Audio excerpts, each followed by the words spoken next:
Welcome students to Synopsis IS. I am Dr. Mohammed Zia and this is our 14th lecture of the World History Series.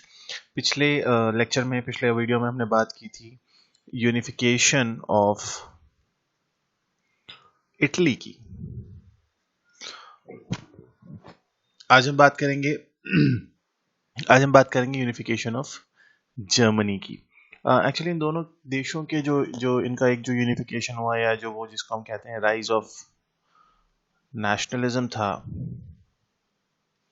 that played a very important role in defining the history of Europe। और यहीं पे इसी actually unification of Germany में हम देखेंगे rise of Bismarck. Hitler से ज़्यादा बड़ा नाम जर्मनी की हिस्ट्री में, नो डाउट एडोल्फ हिटलर को लोग नेगेटिव सेंस में भी याद रखते हैं, but let's see what happened, that how this Germany जो एक बहुत बड़ा province which was widely divided, how it came to be, how it came to become as one unit। Now let us see that।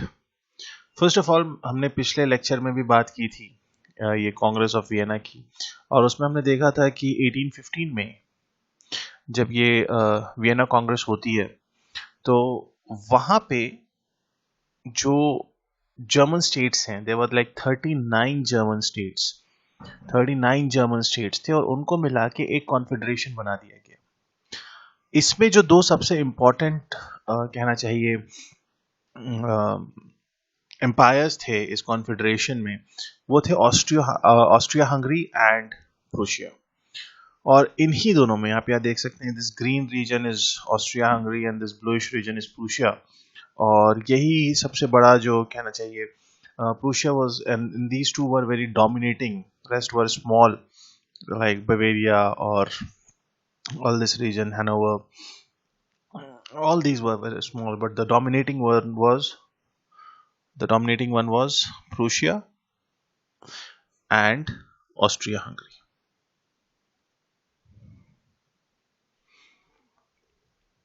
हुआ क्या? Before moving on to this, I want to discuss few points here, that what was the condition of Germany before unification।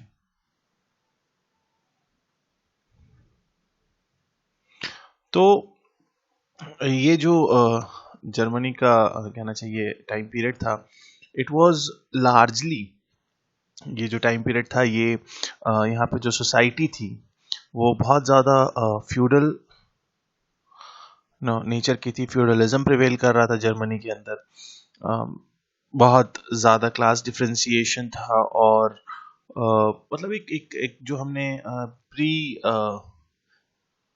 Renaissance जो society देखी थी, कहीं ना कहीं उसी तरीके की एक सोसाइटी जो है वो जर्मनी में उस वक्त प्रिवेल कर रही थी। तो उस सोसाइटी के अंदर अब यहाँ पे जब हमने देखा कि ये जो वियना कांग्रेस होती है 1815 में, वहां पे ये सब जो है 39 जो है डिफरेंट उसमें डिवाइड हो जाते हैं। तो लेकिन हमने ये भी देखा कि Prussia was in an advantageous position. Why? First of all, it was mainly the German speaking population. Last session में हमने देखा था कि language is a very important part, language is a very important part in in deciding the degree of nationalism। हमने causes of nationalism देखे थे, और German speaking population थी सबसे ज़्यादा। जो पावरफुल आर्मी थी यूरोप में वो प्रूशियन आर्मी थी उस पॉइंट ऑफ टाइम पे। Industrialise faster than other German states, although यहाँ पे इंडस्ट्रियल रेवोल्यूशन इसके बाद एक्चुअली इस यूनिफिकेशन के बाद जो है ये जर्मन जो स्टेट्स हैं इनका कहना चाहिए यूनिफिकेशन के बाद ही एक अच्छा एक इंडस्ट्रियल रेवोल्यूशन आएगा। लेकिन इस दौर में भी it was industrializing faster than other German states, so as compared, in comparison to other 39 states, this Prussia was, it was on a faster pace। Who were the leaders of this unification? सबसे पहले थे king Wilhelm one, He succeeded Frederick William to the throne in 1861. He was supported by Junkers. Junkers was a wealthy land-owning class, strongly conservative and opposed to liberal idea. तो ये आपने word बड़ा अच्छा सुना होगा, लिबरल, और आजकल काफी न्यूज में रहता है. तो ये जो लोग थे, ये देखो कहीं पर भी नेशनलिज्म जब स्टैब्लिश करने की बात आती है, आप चाहे आप इस वक्त पे देखोगे, चाहे आप जब वर्ल्ड वॉर 2 से पहले, जब हिटलर का जो टाइम पीरियड है उससे पहले जब आप देखोगे, तो वहां पर भी जो जो सबसे इम्पोर्टेंट एलिमेंट होगा वो होगा अल्ट्रा नेशनलिज्म. नेशनलिज्म भी नहीं आएगा, वो हाइपर नेशनलिज्म, या इसको हम कहते हैं हाइपर नेशनलिज्म या अल्ट्रा नेशनलिज्म, उस तरफ चले जाएंगे. तो ये जो किंग विलियम वन थे, ये प्रुशिया के किंग थे, ये रहे राजा साहब. और इनको जो सपोर्ट था वो जंकर्स से था. That group of people who was a wealthy land-owning class and strongly conservative and opposed liberal ideas. तो ये एक बड़ा इनका एक कंजर्वेटिव, एक बहुत रैडिकल आइडियोलॉजी जो थी वो इनको सपोर्ट कर रही थी. लेकिन इनका क्या था, he wanted to increase the strength of military. Parliament obviously उन्होंने मना कर दिया, एंड क्योंकि यहाँ पर भी उस पॉइंट ऑफ टाइम पे, क्योंकि यूरोप के बाकी मुल्कों की तरह, बहुत से मुल्कों की तरह, कॉन्स्टिट्यूशनल मोनार्की जो है वो स्टैब्लिश हो रही थी. Decided to pick a new prime minister in order to give what he wanted. So इनको क्या चाहिए था, इनको ही wanted to increase the strength of military. तो ये चाह रहे थे कि इवन दो ये जो प्रूशिया की मिलिट्री है, it was considered as the strongest और most powerful military in whole Europe, लेकिन बावजूद इसके जो किंग विलियम वन थे वो चाह रहे थे कि ये जो है we should increase the strength. अब क्या किया 1862 में, this is the person, Ottoman Bismarck. he was a conservative party, he was a junker, and he is the one जिसको कहा जाता है कि इन्होंने जर्मनी को यूनाइट किया. Bismarck's first speech as a prime minister to the member of the parliament, not by speeches and votes of the majority. There are the great questions of the time decided. That was the era of 1848 and 1849, but by iron and blood. So इनकी ये जो iron and blood वाली policy थी ना, this was at the center of the whole unification. So he quotes like this. His quotes were very much. Now what happened? Steps. First of all, हमने देखा कि यहाँ पे एक प्रूशिया और ऑस्ट्रिया के बीच अलायंस होता है, और ये अलायंस क्या करता है, ये डेनमार्क के अगेंस्ट वॉर कर देता है. शेल्सविक और हॉल्स्टीन, ये जो दो बॉर्डर प्रोविंसेस थी वहां पे, शेल्सविक और हॉल्स्टीन में बहुत जल्दी इनको विक्ट्री मिल जाती है. प्रूशिया गवर्न, तो इन्होंने क्या किया, शेल्सविक और ऑस्ट्रिया को, शेल्सविक और हॉल्स्टीन को आपस में ऑस्ट्रिया और प्रूशिया ने आपस में डिवाइड कर लिया. खैर 1867, अब यहां पे देखो 1864 से कहानी शुरू होती है.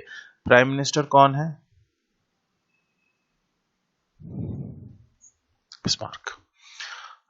7 वीक्स वॉर. अब हमने एक 7 years वॉर हमने एक देखा था, लेकिन ये जो था ये 7 week वॉर था. Bismarck purposely stirred up border conflicts with Austria. मतलब यहाँ पे एक्चुअली इटली और प्रूशिया के बीच हमने देखा ना एग्रीमेंट हुआ था.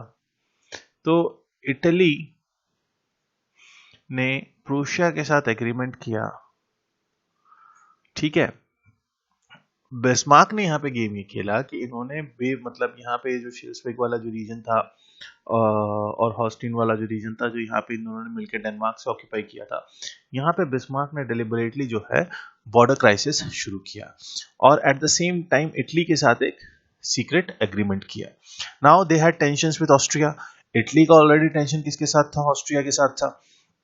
So the tension provoked Austria into declaring a war on Prussia in 1866. तो जैसा बिस्मार्क ने चाहा एग्जैक्टली वैसे ही हुआ कि 1866 में प्रूशिया ने क्या किया,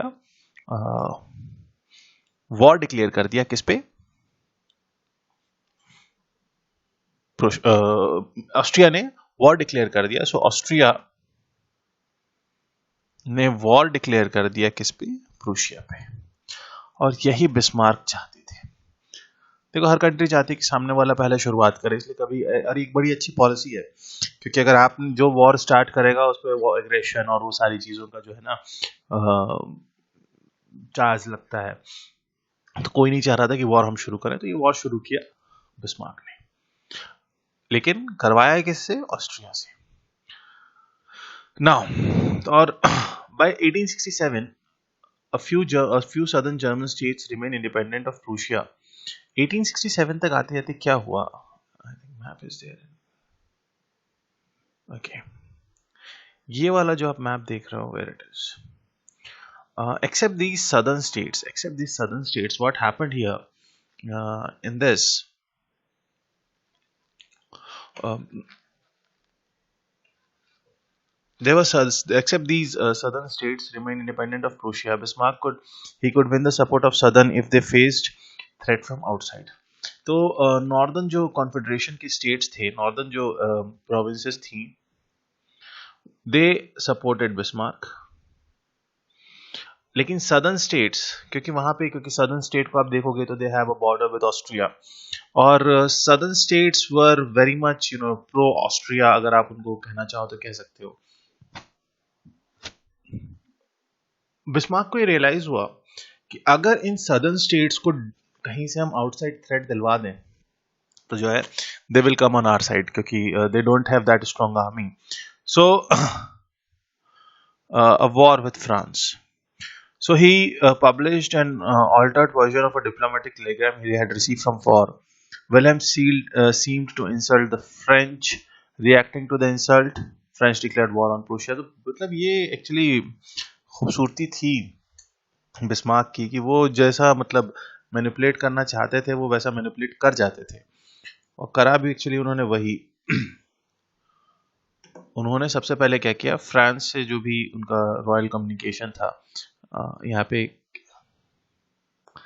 किंग को कैसर कहा जाता था, तो कैसर विलियम वन जो थे, तो उनको मतलब उन्होंने ऑल्टर द टेलीग्राम। तो उसके रिस्पॉन्स में जो विलियम वन थे, इन्होंने क्या किया, विलियम वन ने फ्रांस को और एक मतलब insult kind of thing, and on July 1870 France declared war on Prussia. Prussian army poured into the northern France, and in September they surrounded main French force in Sedan. 80,000 French prisoners of war, even Napoleon III. Their king was also 4 months. Paris stood with German siege, so Paris was gone. मतलब Paris actually for 4 months उन्होंने जो German seize थी उसको withstand किया, उसको मतलब defend किया, लेकिन ऑब्वियसली हंगर, क्योंकि उनके सारे फूड सप्लाईज काट दिए गए थे, तो दे सरेंडर। और यही एक्चुअली जो फ्रैंको प्रूशियन वॉर है, it is considered as the final stage in the German unification. अब ये जो जब देखो,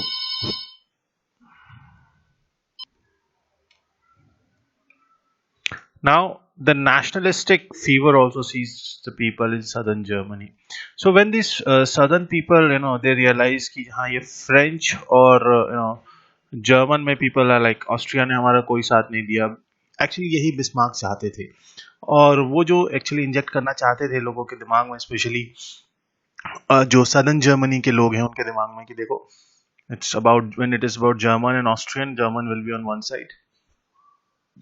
तो ये जो नेशनलिज्म का फीवर था, ये भी सदर्न जर्मनी में जो शुरुआत में जो थोड़ा सा अलग चल रहा था, उसने भी क्या किया, इसको एक्सेप्ट कर लिया, and finally they accepted the Prussian leadership. They accepted this Prussian leadership. Over a 6 year period, Bismarck created a united Germany. He made skillful use of diplomacy and warfare to accomplish this task. Wilhelm I counts as Kaiser at the Palace of Versailles. Yeah, actually, this scene belongs to that. And the Second Reich, the name given to the new German Empire, the Holy Roman Empire was the first and Hitler will create the third Reich. So इस तरीके से Bismarck की